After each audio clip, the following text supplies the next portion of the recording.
फिर यहाँ से यहाँ पे 5 mm और जाएगा तो 10 mm, यानी कि जो ब्लैक के सबसे टॉप में जाएंगे तो वो क्या होगा 10 mm को दिखाएगा और ये दिखाएगा 5 mm को। तो इस तरह से हम लोग देखेंगे। सबसे पहले एक्सपीरियंस हो जाइए इसमें। ये 10 mm है, ये 20 mm है, 30 mm है। 30 mm कहाँ पर आएगा? इसके बीच में नहीं, इसके टॉप में एकदम पूरा। तो इस तरह से यहाँ पे जो सबसे बड़ा वाला पॉइंट है, बीच वाला पॉइंट, इसको 50 mm मानेंगे। इस तरह से देखिए, अगर हम बोले कि यहाँ पे क्या होगा 100 mm, यहाँ 200 mm, 300 mm, यहाँ 250 mm। लेबलिंग किसको बोलते हैं? देखिए लेबलिंग में क्या है, एक तो होता है लेबल, एक होता है लेबल लाइन, एक होता है हॉरिजॉन्टल लाइन। इसमें डिफरेंस क्या है?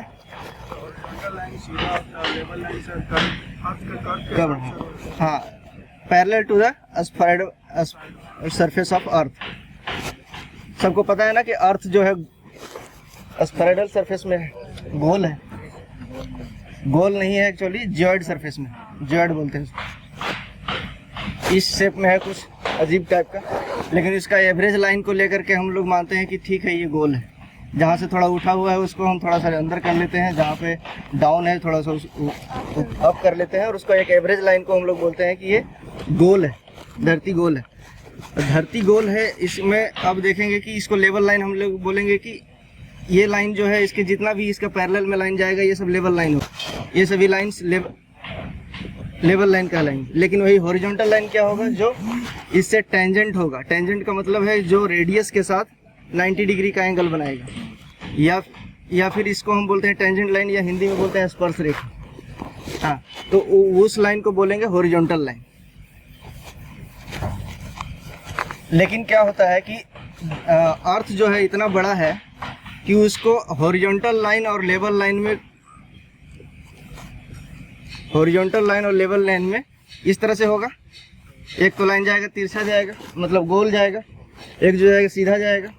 लेकिन इसमें डिफरेंस बहुत माइनर होता है, क्योंकि इतना बड़ा है रेडियस। कितना है लगभग डायमीटर इसका? कितना है? 12,700 समथिंग किलोमीटर है। किलोमीटर इतना बड़ा धरती के गोलाई में खड़ा होने के बाद आपको अगर एक छोटा सा सरफेस में हम अगर कुछ कंस्ट्रक्शन करने जा रहे हैं, इसके स्फेरिकल सरफेस को हम लोग निगलेक्ट कर देते हैं कि चलिए इतना इसके गोलाई को हम लोग नहीं मानेंगे। और अगर हमको एक बड़े क्षेत्र में अगर सर्वे करना है तो इसको कंसीडर किया जाए। कंसीडरेशन में मान लीजिए कि आपके पास बहुत बड़ा क्षेत्र, जैसे रेलवे का प्रोजेक्ट है। रेलवे का प्रोजेक्ट तो बहुत बड़ा जाएगा, मान लीजिए यहाँ से शुरू होकर के यहाँ तक लाइन बिछेगा, तो वहाँ पर हम हॉरिजॉन्टल लाइन के हिसाब से नहीं ले सकते, क्योंकि उससे बहुत ज़्यादा डिफरेंस हो जाएगा। तब हम वहाँ पे क्या करेंगे, एक मान लीजिए ये हॉरिजॉन्टल लाइन है ये, और जब भी ये लेवल मशीन क्या देखता है? हॉरिजॉन्टल देखता है, पूरा हॉरिजॉन्टल दिखेगा, क्योंकि लाइट का रूल होता है कि वो हमेशा स्ट्रेट लाइन में ट्रैवल करती है। तो जब हम इसको, एक तो ये इसके कारण डिफेक्ट होगा, दूसरा डिफेक्ट क्या होगा कि वो हमारा जो टेम्परेचर वेरिएशन के कारण, वातावरण में क्या है अलग अलग वायु के लेयर्स हैं, तो उसके कारण क्या होगा, रिफ्लेक्शन की वजह से लाइट थोड़ा थोड़ा रिफ्लेक्ट हो करके डाउन होता है। तो उसके वजह से दो तरह के करेक्शन इसमें लगाते हैं। अगर कोई बड़ा प्रोजेक्ट है तो, या फिर बहुत एक्यूरेसी चाहिए तो वहाँ पर एरर ड्यू टू कर्वेचर, एक तो कर्वेचर के कारण जो एरर आएगा वो होगा, और दूसरा होगा एरर ड्यू टू रिफ्रैक्शन। तब हम इसमें अप्लाई करेंगे। एरर ड्यू टू कर्वेचर में होता है 0.785 d², और एरर ड्यू टू रिफ्रैक्शन लेते हैं 0.675 समथिंग d²। और इन दोनों को, मतलब अगर कर्वेचर के हिसाब से देखेंगे तो क्या होगा, हमको ये वाला चीज़ घटाना पड़ेगा। और ये रिफ्रैक्शन के कारण क्या होता है कि ये चीज़, मान लीजिए रिफ्रैक्शन के कारण हमारा इतना एरर आया, तो इन दोनों को अगर माइनस कर दें तो दोनों का कंबाइंड करेक्शन आता है 0.112 d²। अगर दोनों का कंबाइंड करेक्शन लेंगे, इसमें d क्या है, distance between level machine and staff. यहाँ से यहाँ के बीच का डिस्टेंस इन किलोमीटर में लेना। तो ये बहुत माइनर करेक्शन होता है, इसलिए छोटा मोटा सर्वे में ये सब करेक्शन हम लोग करते नहीं हैं। Level machine and staff in kilometre. मान लीजिए कि 10 मीटर है तो उसको किलोमीटर में लिखेंगे। अगर कोई 10 मीटर डिस्टेंस है तो उसको लिखेंगे 0.010 किलोमीटर। यही लिखाएगा ना 10 मीटर को। इस धरती है गोल है, इसमें समुद्र भी है। समुद्र कहाँ है? जहाँ पे डाउन एरिया है वहाँ पे यहाँ समुद्र भरा हुआ है। हम किसी को ऊंचा या किसी को नीचा बोलने से पहले उसका एक डेटम लाइन सेट करेंगे कि किससे ऊंचा रहेगा तो हम उसको ऊंचा बोलेंगे और किससे नीचा रहेगा तो नीचा बोलेंगे। तो मान लीजिए कि एक हम डेटम लाइन को निर्धारित करेंगे कि अगर इससे ऊपर रहेगा तो हम उसको ऊंचा बोलेंगे, इससे नीचे रहेगा तो हम डाउन बोलेंगे। तो उसके लिए सेट किया गया कि हम जो समुद्र का जो टॉप लाइन है उससे अगर कोई भी चीज़ नीचे रहेगा तो हम उसको बोलेंगे गहरा है, नीचे है। अगर इससे ऊपर रहेगा तो हम उसको बोलेंगे अप है, ऊंचा है। अब इसमें एक प्रॉब्लम यह है कि समुद्र तो एक जैसा रहता नहीं है। गर्मी के दिन में थोड़ा डाउन हो जाता है और बरसात के सीज़न में थोड़ा अप हो जाता है। अब उस सिचुएशन में क्या किया गया कि मान लीजिए कि समुद्र गर्मी के दिन में इतना हो जा रहा है और बरसात के सीज़न में इतना हो जा रहा है, उसका एक एवरेज निकाल करके पॉइंट को फिक्स कर दिया गया। उसको बोलेंगे मीन सी लेवल। मीन सी लेवल, मीन सी लेवल हो गया। मीन सी लेवल से अब मीन सी लेवल फिक्स था हम लोग का, जब तक भारत पाकिस्तान अलग नहीं हुआ था तब तक फिक्स था वो कराची में। लेकिन जैसे ही अलग हो गया तब हम लोग उसको शिफ्ट कर दिए चेन्नई में। अभी मीन सी लेवल हमारा कहाँ है? चेन्नई में। अब इसी चीज़ को क्या किया गया है, अलग अलग जगह पे, जैसे भारत बहुत बड़ा कंट्री है, उसमें हर जगह पे हमको चाहिए रेफरेंस पॉइंट, ताकि कुछ भी काम करना हो, कोई बड़ा प्रोजेक्ट है तो हम वहाँ से ले लें। तो अगर चेन्नई इधर है ना जी, कहीं यहाँ से अगर हम चेन्नई से हर जगह पॉइंट हमको ट्रांसफ़र करना है, कुछ कुछ जगह पे रेफरेंस पॉइंट को लेके जाना है, उस काम को करती है survey of India. Survey of India का काम है कि हर जगह वो कुछ कुछ दूरी पे अपना पॉइंट छोड़ के रखी हुई है। अब यहाँ पे डिटेल में समझाते हैं। बेंचमार्क, बेंचमार्क का मतलब समझ गए कि बेंचमार्क का मतलब है कि उस रेफरेंस पॉइंट सेट करना कि हम इसके रिस्पेक्ट में कुछ काम करेंगे। बेंचमार्क, बेंचमार्क होता है 4 तरह का, 2, 3, 4। पहला बेंचमार्क है जीटीएस बेंचमार्क। दूसरा बेंचमार्क है परमानेंट बेंचमार्क। तीसरा है आर्बिटरी बेंचमार्क और चौथा है टेम्परेरी बेंचमार्क। जीटीएस बेंचमार्क का मतलब है great trigonometrical survey of India. इसमें क्या समझ में आ गया? जीटीएस का क्या मतलब है? Great trigonometrical survey of India. ये क्या काम करती है कि पूरे ऑल ओवर इंडिया में कुछ कुछ दूरी पे पॉइंट अपना छोड़ के रखती है, उसी को बोलते हैं great trigonometrical survey of India. इसका सर्वेइंग का प्रिसीजन बहुत हाई होता है, बहुत हाई प्रिसीजन के साथ वो अलग अलग इंडिया के अलग अलग क्षेत्र में अपना पॉइंट छोड़ के रखी हुई है, जिससे हम लोग रेफरेंस उठाते हैं। मान लीजिए कि एक रेफरेंस पॉइंट मेरा यहाँ है और मेरा प्रोजेक्ट यहाँ चल रहा है, तो हम यहाँ से यहाँ ट्रांसफ़र कर लेंगे। काम करना है हर बार जा करके तो हम चेन्नई से नहीं ना उठा के लाएंगे उसका पॉइंट। तो इसीलिए अगर कोई पॉइंट है यहाँ पे तो हम इसको यहाँ से यहाँ ट्रांसफ़र कर लेंगे। इसका जो जीटीएस के द्वारा जो बेंचमार्क छोड़ा गया है वो बहुत हाई प्रिसाइज होता है, इसलिए हम कोई भी सर्वे का काम करेंगे तो उससे हम ट्रांसफ़र कर लेंगे जीटीएस बेंचमार्क को। अब दूसरा ट्रिग्नोमेट्री कल survey of India, great trigonometry survey of India. उसके बाद हम लोग लेते हैं परमानेंट बेंचमार्क। परमानेंट बेंचमार्क में सेम है। परमानेंट बेंचमार्क का मतलब है कि अलग अलग गवर्नमेंट के अलग अलग सेक्टर में, जैसे कि रेलवे सेक्टर हो गया या पीडब्ल्यूडी हो गया, ये लोग अपना अपना बेंचमार्क जीटीएस बेंचमार्क से उठा करके अपना में रख लेते हैं। जैसे अगर रेलवे को अपना प्रोजेक्ट करना है तो वो जीटीएस बेंचमार्क से अपना बेंचमार्क अलग ट्रांसफ़र करके एक अपना रख लेगा। उस बेंचमार्क को वो क्या होता है, परमानेंट बेंचमार्क जीटीएस बेंचमार्क से ट्रांसफ़र किया हुआ बेंचमार्क, या अगर उसको काम करना है कहीं पे तो वो अपना ट्रांसफ़र कर लेगी, तो परमानेंट बेंचमार्क उसको हम बोलेंगे। यहाँ तक समझ में आ गया। अब आर्बिट्री बेंचमार्क हो गया। आर्बिट्री बेंचमार्क इन दोनों से कोई रिलेशन नहीं है। जैसे मान लीजिए ये TMH साइट है, TMH का पूरा बड़ा साइट है। इसमें मैनेजमेंट डिसाइड किया कि हमको GTS या परमानेंट से हम नहीं ट्रांसफ़र करके लाएंगे, उतना बहुत कॉस्ट पड़ेगा। हम क्या करेंगे कि इस पूरे प्रोजेक्ट के लिए हम एक बेंचमार्क सेट कर देंगे कि हम इसको एडोपली क्या मान लेंगे, 100 मीटर मान लेते हैं। 100 मीटर मान लेने से अच्छा, हम लोग बेंचमार्क को 0 क्यों नहीं मानते हैं? मान लीजिए कि यहाँ पर हम 0 मान लेते हैं, हम कह देंगे कि ये पॉइंट हम 0 मान लेते हैं।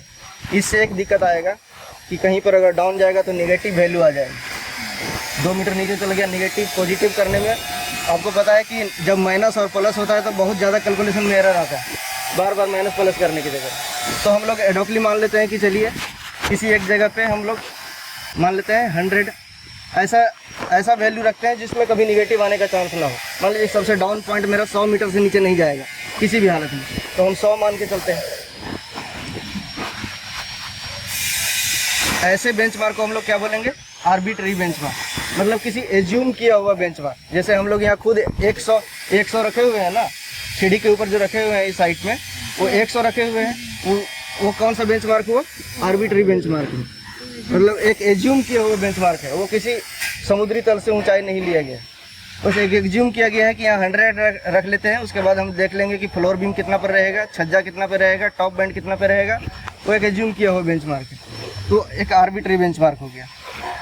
अब लास्ट समझते हैं क्या है टेम्परेरी बेंचमार्क। ये टेम्परेरी क्या है, मान लीजिए आपका ये TMH का पूरा ऊपर का साइड है ना जी, ऐसे मान लेते हैं भी,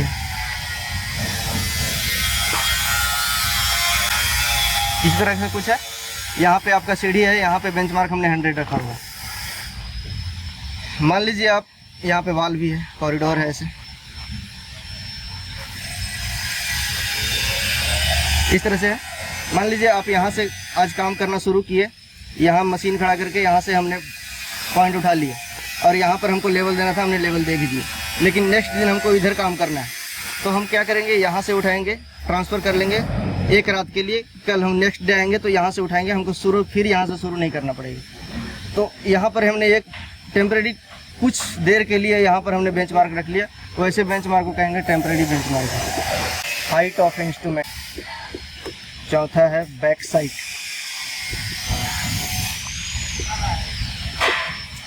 पांचवा है इंटरमीडिएट साइट।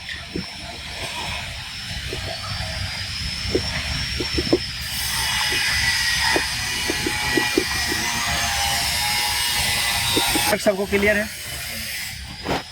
रिड्यूस्ड लेवल, जैसे मान लीजिए यहाँ पे बेंचमार्क है, यहाँ पे स्टाफ हमने रखा, यहाँ से उठाया और कहीं पे इसका वैल्यू हमने यहाँ का लेवल निकाल लिया, तो इस पॉइंट को हम बोलेंगे RL। जैसे कि हम लोग नॉर्मली बात करेंगे कि RL कितना है यहाँ, जैसे छज्जा का RL कितना है, बीम का RL कितना है, उसको RL बोलते हैं हम लोग, या फिर लेवल भी बोल सकते हैं, लेकिन टेक्निकल उसका नाम क्या है, RL। RL क्या है, जैसे यहाँ से बेंचमार्क उठाया, यहाँ पे ट्रांसफ़र किया, अभी आगे बताएंगे, इस पॉइंट को बोलेंगे RL। फिर हम ये हाइट ऑफ इंस्ट्रूमेंट, जैसे मान लीजिए बेंचमार्क आपका यहाँ पर 100 है, इस स्टाफ पे रीडिंग आ गया कितना 1.3, तो इस मशीन का लेवल कितना आ गया, इस सीट पे 100 आ गया। इसको जोड़ देंगे, इस पॉइंट को बोलेंगे HOI। मतलब HOI का मतलब क्या हो गया, benchmark plus back side reading. जब हम फर्स्ट रीडिंग लेते हैं तो उस रीडिंग को बोलते हैं बैक साइड। जैसे बेंचमार्क में रखा स्टाफ में रख करके जो फर्स्ट रीडिंग लेंगे उस रीडिंग को बोलते हैं बैक साइड रीडिंग। फिर जब इधर देखने के बाद जब नेक्स्ट हम जहाँ पे RL हमको फाइंड करना है, उस पॉइंट पे जब हम उसको देखते हैं, मशीन एक ही जगह सेट है, एक जगह देखा, उस चीज़ को हम लोग बोलेंगे इंटरमीडिएट साइट। लेकिन जहाँ पे लास्ट देखेंगे, जैसे मान लीजिए हमको अब यहाँ पे लास्ट देखा और इसके बाद हमको अब मशीन उठा करके उधर लेना है, क्योंकि अब यहाँ से दिख नहीं पा रहा है। उस जब मशीन को शिफ्ट करते हैं, जिस जगह पे मशीन ले जा करके दोबारा सेट किए, उस पॉइंट को बोलेंगे चेंज पॉइंट। लेकिन फिर यहाँ से देखेंगे तो जो लास्ट इधर से व्यू देखेंगे, उस स्टेशन को हम बोलेंगे, उस देखने की प्रक्रिया को हम बोलेंगे फोर साइट। समझ गए, four site, intermediate sight, back site, तीनों चीज़ समझ में आ गया। बैक साइड जो हम लोग फर्स्ट बेंचमार्क में रख करके फर्स्ट रीडिंग लेंगे उसको बोलेंगे बैक साइड। मिडिल में जितने भी देखेंगे, मतलब एक ही जगह मशीन सेट है, उसके बाद जितने भी रीडिंग लेंगे उसको बोलेंगे इंटरमीडिएट साइड, और जो लास्ट रीडिंग लेंगे उसको बोलेंगे फोर साइड। लास्ट रीडिंग लेंगे जब हमको मशीन चेंज करना होगा, फोर साइड लेकर के उसको हम बोलेंगे फोर साइड। क्या चाहिए?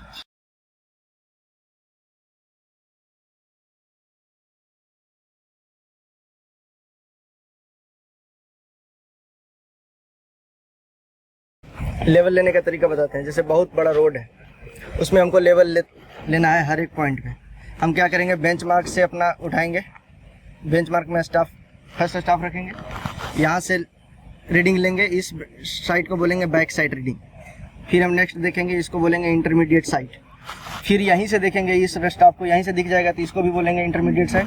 फिर यहीं से देखेंगे इसको, ये भी इंटरमीडिएट साइड है। लास्ट जब देखेंगे इसको बोलेंगे फोर साइड। अब इस मशीन को फिर उठा के यहाँ ले जाएंगे। अब यहाँ से देखना पॉसिबल नहीं है, इसको उठा करके यहाँ ले जाएंगे, तो ये लास्ट में फोर साइड हो गया। अब इसी फोर साइड में फिर हम बैक साइड मारेंगे और फिर आगे इसी तरह से आगे स्टेप बाय स्टेप करते जाएंगे। इस मशीन को क्या बोलते हैं, इसमें क्या है, टेलीस्कोप फिट है, ठीक है। ये इसको क्या बोलेंगे, इस मशीन को बोलते हैं ऑटो लेवल मशीन। इससे पहले आता था एक क्या इसको बोलते थे, ऑटो लेवल से पहले आता था डंपी लेवल। डंपी लेवल आता था। डंपी लेवल में क्या था कि दो तरह के बबल ट्यूब होते थे, एक लॉन्गिट्यूडनल होता था, एक लेटरल होता था। दोनों तरफ से उसको बैलेंस करने में बहुत मेहनत लगता था, उसको दोनों तरफ से बहुत प्रिसाइजली मेंटेन करना पड़ता था। इसका नाम है ऑटो लेवल। ऑटो लेवल नाम क्यों है इसको? ऑटो लेवल का मतलब, ऑटो का मतलब हो गया ऑटोमेटिक। ऑटोमेटिक जैसा इसमें क्या है, इसमें तो लेवल हमको करना पड़ रहा है, तो इसमें ऑटोमेटिक क्या चीज़ है? इसमें ऑटोमेटिक यही है कि जब इसको आप यहाँ इस चार स्क्रू खोल के देखेंगे, यहाँ पे एक कॉम्पेंसेटर फिट है। ये पेंडुलम पे एक प्रिज्म जैसा ग्लास यहाँ पे फ्रीली हैंग हो रहा है। उसका काम क्या है कि कोई भी लाइट अगर इधर से जाएगा तो उसको नीचे ऐसे ट्रांसफ़र करके उसको परफेक्टली हॉरिजॉन्टल ट्रांसफ़र करना है। मतलब अगर ये थोड़ा सा भी अगर अप या डाउन है तो उसको एकदम स्ट्रेट देखने में मदद करेगा। इसके लिए इसमें एरर ना के बराबर आता है, बिल्कुल कम से कम एरर आता है। और डंपी लेवल में क्या था, एरर बहुत ज़्यादा आता था। मतलब उसको अगर एक्यूरेट नहीं किए तो थोड़ा सा भी अगर मान लीजिए कि अगर मान लीजिए इसका काम है लेवल करना, लेकिन वही लेवल में क्या है कि अगर मशीन ही सेट नहीं होगा, मतलब मशीन मान लीजिए कि थोड़ा सा भी ऐसे झुका रह गया, तो जितना दूर जाएंगे उतना धीरे धीरे उतना लेवल में गड़बड़ी आएगा, उतना मिस्टेक आ जाएगा उसमें। तो उस चीज़ को टैकल करने के लिए क्या किया, उसमें एक कंपेंसेटर लगाया गया जो कि अगर थोड़ा बहुत माइनर एरर को बिल्कुल एकदम 0-0 प्रिसाइजली काम कर सके। तो उस चीज़ को ऐसे निगलेक्ट किया गया, तब इसका नाम अब क्या है, अब डंपी लेवल यूज़ नहीं होता है, ये ऑब्सोलीट हो गया। अब इसके बाद ये हर जगह पे ये लेवल मशीन यूज होगा। लेकिन इसका एक लिमिट है। मान लीजिए कि आप बोलेंगे कि ऑटोमेटिक लेवल, ये तो ऑटोमेटिक कर ही लेगा, तो ऐसे बस खड़ा किया और देखना चालू कर दिए, उससे क्या होगा, इसका एक लिमिट है। इसका ये जो प्रिज्म लगा हुआ है, इसको हैंग होने की एक लिमिट है। आगे जाकर ये मान लीजिए यहाँ पर कुछ लगा हुआ, उसमें जाके टकर जाएगा, तो फिर उसका उतना उसमें पेंडुलम जैसा उसमें नहीं तैर पाता है। तो उसके लिए क्या है कि कम से कम ये जो येलो सर्कल यहाँ पर दिया हुआ है, बबल ट्यूब ऐसे है, इसमें जो बबल जो जाएगा इस येलो सर्कल के अंदर रहना चाहिए। सिर्फ येलो सर्कल के अंदर ले आने से उसके बाद फिर आपका ये जो कंपनसेटर है वो काम परफेक्टली करता है।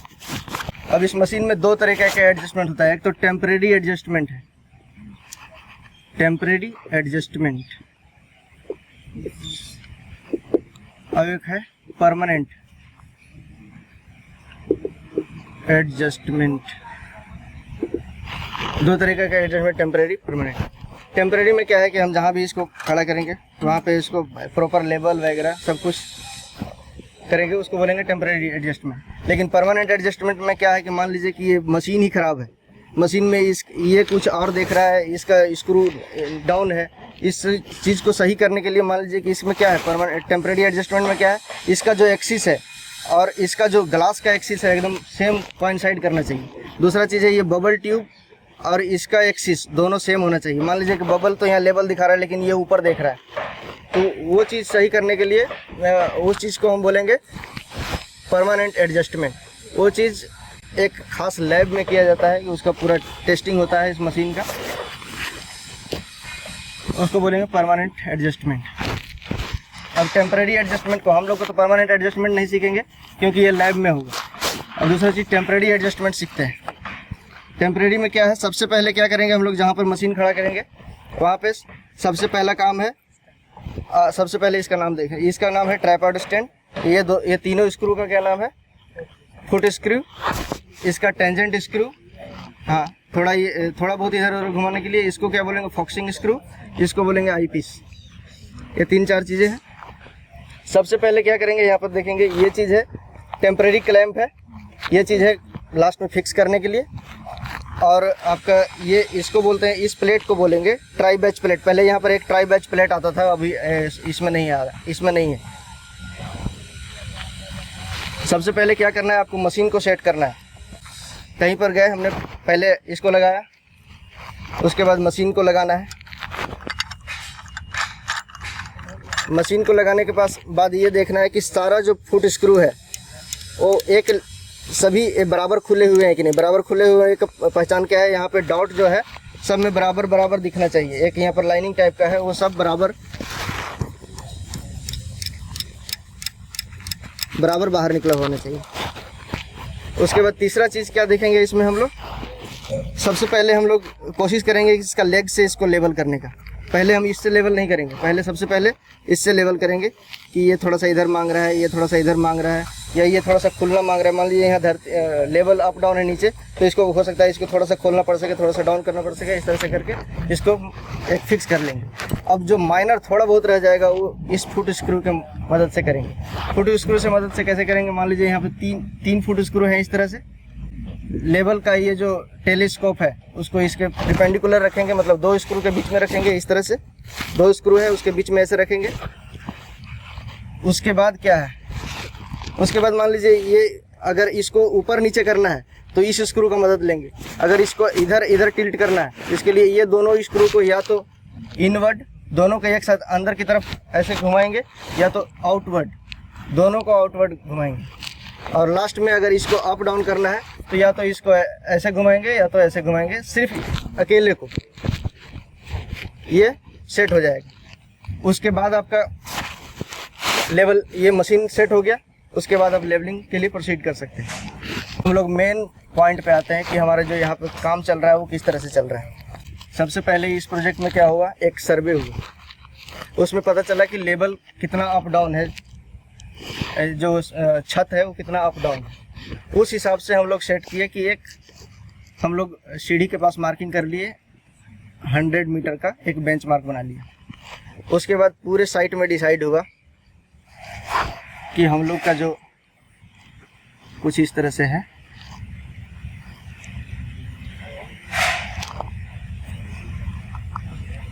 ब्रिक वॉल है, यहाँ पे खिड़की है, यहाँ पे छज्जा है,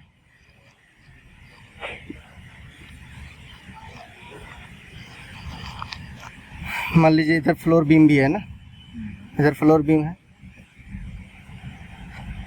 इधर से भी जा रहा है, इधर से भी जा रहा है। बिल्डिंग का टोटल हाइट है 3.35 मीटर। लेकिन ये ज़मीन तो अप डाउन है, ऐसे जो नीचे का छत है वो तो कुछ अप डाउन भी है ना, ब्रिक बैट का भाव। जो हमने फ्लोर बीम किया, फ्लोर बीम का डिसाइड किया कि हमको रखेंगे 98.855 मीटर पे। फ्लोर बीम का डिसाइड हुआ कि जो 200 mm हाइट वाले जो बीम है उसका हम लेवल रखेंगे 98.855। उसके बाद हमारा जो LGSF का वाल है, जो LGSF का ये वाल, यहाँ पर LGSF स्टड का वाला जो वाल है जिस पे हम बात कर रहे हैं, उसको हम उसका हाइट जो है 3150 मीटर है।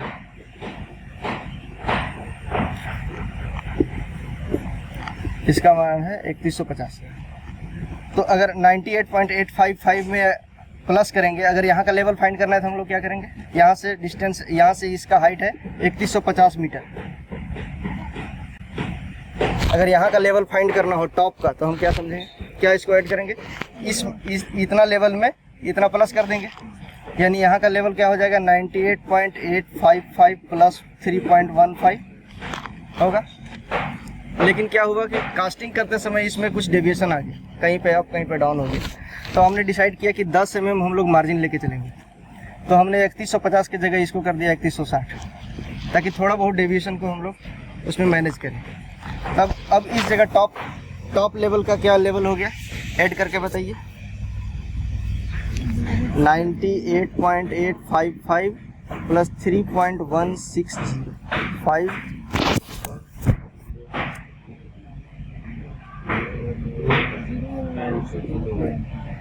यहाँ का लेवल क्या हुआ, 102.015 मीटर। उसी तरह से अगर हमको एक तो हमने फिक्स कर लिया, इसी के हिसाब से सबका डिसाइड हो जाएगा। ड्राइंग में हमारा ये सब मेंशन है कि कितना पे विंडो रखना है, कितना पे छज्जा रखना है, कितना पे टॉप बैंड रखना है, सब कुछ मेंशन है। अभी यहाँ पे टॉप बैंड का निकल गया, अभी हम निकाल के देखेंगे कि इसका लेवल कितना होगा। विंडो का जो सील लेवल होगा, जहाँ पे विंडो रखाएगा, उसका लेवल क्या होगा। तो विंडो का सील लेवल नीचे से 900 पे, लेकिन ये बीम 200 पे, यहाँ का लेवल है 98.855। तो यहाँ से नीचे 200 है, ऊपर कितना होगा 700, यहाँ से 700 होगा।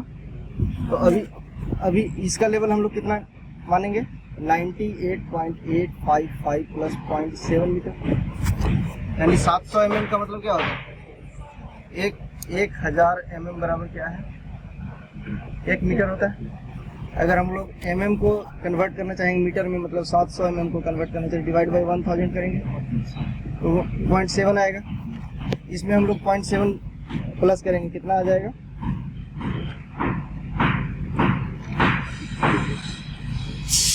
99.555। यहाँ का लेवल क्या आ गया, 99.555 मीटर यहाँ का लेवल है। उसी तरह से छज्जा का बॉटम लेवल अगर फाइंड करना चाहें तो छज्जा का बॉटम यहाँ से ये विंडो कितना विड्थ का आएगा, 1200 mm, 1.2 मीटर का। यहाँ तक 700 है, यहाँ पे 1.2 है, दोनों मिला के कितना हो जाएगा, 1200 प्लस 700 1900 ऐड करेंगे किसमें, 98.855 में, 98.855 प्लस 1.900। फिर हमने डिसाइड किया कि कुछ प्लास्टर के लिए हमको छोड़ के रखना है, प्लास्टर करेंगे तो 20 mm उसके लिए रखें, तो हम लोग इसको 1920 mm रखें। फिर एक्चुअल बता रहा हूँ, जो वहाँ पे काम हो रहा है उसके 20 mm मैंने एक्स्ट्रा रखा। लेकिन फिर वहाँ पर हम लोग क्या करते हैं, इन्वर्टेड लेवल लगाना पड़ता है। हम लोग इन्वर्ट करके लगाते हैं ना वहाँ पे लेवलिंग स्टाफ इसको, क्योंकि जहाँ पे फ्लोर बीम रखते हैं वहाँ पर नीचे रखते हैं, और जब छज्जा कर लेते हैं तो उल्टा रखना पड़ता है। वो क्यों उल्टा लेना पड़ता है, मान लीजिए कि पहले उस पर चलते हैं, हमारा लेवल मशीन का टेंडेंसी क्या है, वो सीधा देखेगा, जब भी देखेगा सीधा देखेगा। जो इस लाइन से नीचे है उसको तो हम लेवल स्टाफ नीचे रखेंगे, और ये जो HOI है आया है, HOI आया है, उससे माइनस करेंगे जितना ये रीडिंग आया है, तो यहाँ का रीडिंग आएगा ना। मान लीजिए HOI 103 है और रीडिंग यहाँ पे आया है 1 मीटर, तो यहाँ का RL क्या हो जाएगा, 102 मीटर। 103 यहाँ का HOI है, या रीडिंग आ रहा है ये 1 मीटर, मतलब ये 1 मीटर है, तो ये 1 मीटर माइनस कर देंगे, यहाँ का RL क्या आएगा, 102 मीटर। लेकिन अगर छज्जा का लेवल, मान लीजिए कि छज्जा इस पॉइंट पे, हमको यहाँ का लेवल देखना है, तो यहाँ पर स्टाफ हम रख के खड़ा रहेंगे तो इससे कभी दिखेगा, ये तो नीचे चला जाएगा ना, उसका एक्सिस तो नीचे पार होके, और लेवल मशीन खड़ा रख के बैठा, लेवल स्टाफ लेकर के कोई आदमी ऊपर जाके खड़ा है तो उससे तो दिखेगा नहीं। उसके बेसिस पर हम लोग क्या करेंगे कि लेवल स्टाफ को हम लोग ऐसे लटका के रखते हैं, यहाँ पर इसको उल्टा ऐसे जस्ट उल्टा करके रखते हैं। उसके बाद हम लोग अगर मान लीजिए यहाँ का RL लेना है तो क्या करना होगा, HOI प्लस में इसको लेंगे। जब लेवलिंग स्टाफ सीधा खड़ा रहेगा तो माइनस करते हैं 103 -1, लेकिन अगर फिर यहाँ रीडिंग एक ही आ रहा है तो यहाँ का RL क्या हो जाएगा, 103 + 1, यानी यहाँ का RL क्या हो जाएगा, 104 मीटर। वही अगर नीचे के लिए तो 101 माइनस करके 102। डिफरेंस समझ में आ गया। इसको बोलते हैं इन्वर्टेड स्टाफ लेवलिंग। बता दीजिएगा एक बार, हम कंफर्म कर दे रहे हैं आप लोग को।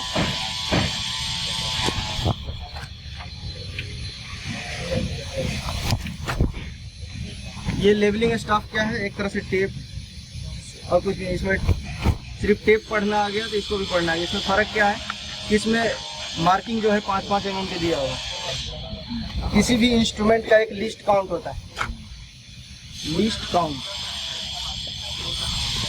आप लोग का घड़ी का लिस्ट काउंट क्या है? मान लीजिए 1 सेकेंड है। जो मेजरिंग टेप होता है उसका जो मेजरिंग टेप 3 मीटर वाला देखेंगे 1 mm का है, इसका 5 mm। मतलब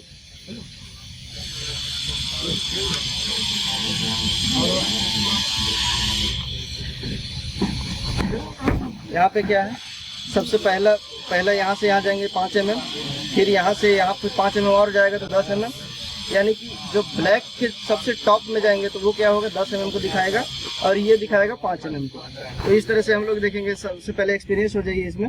ये 10 mm है, ये 20 mm है, 30 mm है। 30 mm कहाँ पर आएगा? इसके बीच में नहीं, इसके टॉप में एकदम पूरा। तो इस तरह से यहाँ पे जो सबसे बड़ा वाला पॉइंट है, बीच वाला पॉइंट, इसको 50 mm मानेंगे। इस तरह से देखिए, अगर हम बोले कि यहाँ पे क्या होगा 100 mm, यहाँ 200 mm, 300 mm, यहाँ 250 mm, यहाँ 260 mm, 280 mm, यहाँ पे 330 mm, यहाँ पे 410, यहाँ 415 mm। तो अब इसमें कोई डाउट नहीं है, ये एक तरह से टेप है। देखो कैसे पढ़ना है। ये 5-5 mm का इसका लिस्ट काउंट है। अगर मान लीजिए कि बाई चांस यहाँ पे मिडिल में आ गया तो उसको एक एवरेज में हम लोग पकड़ लेंगे कितना, 50 mm और 2 mm, ये 52 mm। इंस्ट्रूमेंट में नहीं दिख रहा है कि वो 52 mm है, लिस्ट काउंट इसका 5 mm है। लेकिन अगर एक मान लीजिए कि यहाँ बीच में आ गया तो या तो 52 होगा या तो 53 होगा। 1 mm का डेविएशन चलता है, 5 mm तक चलता है, 5 mm में, इसीलिए इसका list count 5 mm। Back side से ले सकते हैं, लेकिन ज़्यादा दूर होने पर आपको ये क्लियर नहीं दिखेगा, बहुत ज़्यादा आँख उसके लिए तेज होना चाहिए।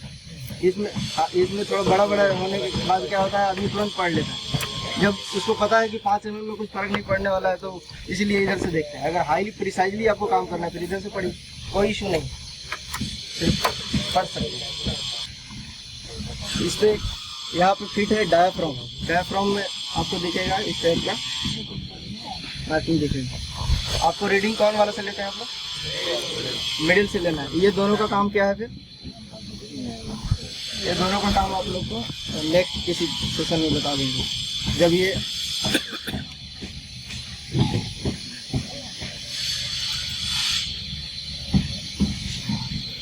जैसे जैसे डिस्टेंस जाएगा वैसे वैसे इसका बढ़ते जाएगा स्टेडिया का। इसमें आपको दूर दूर दिखना चालू हो गया। इसके रिस्पेक्ट में हम लोग ऑटो लेवल की मदद से इसका डिस्टेंस फाइंड करने का क्या तरीका है, इसका टॉप का रीडिंग माइनस बॉटम का रीडिंग इनटू 100। अलग अलग मशीन के लिए अलग अलग हो सकता है, लेकिन मोस्टली क्या रखते हैं हम, सब मशीन में मैक्सिमम आपको यही वाला कांस्टेंट मिलेगा। 100 इसका कांस्टेंट है। किसी मशीन से अगर एक डिस्टेंस फाइंड करना है तो और वो डिस्टेंस कहाँ से होगा, मशीन का सेंटर पॉइंट से स्टाफ जहाँ पर रखा हुआ है वहाँ तक का अगर डिस्टेंस पता करना है, हाँ, दोनों के बीच का डिफरेंस यहाँ से यहाँ तक कितना डिस्टेंस है इनटू 100 कर देंगे, उतना मीटर आप लोग डिस्टेंस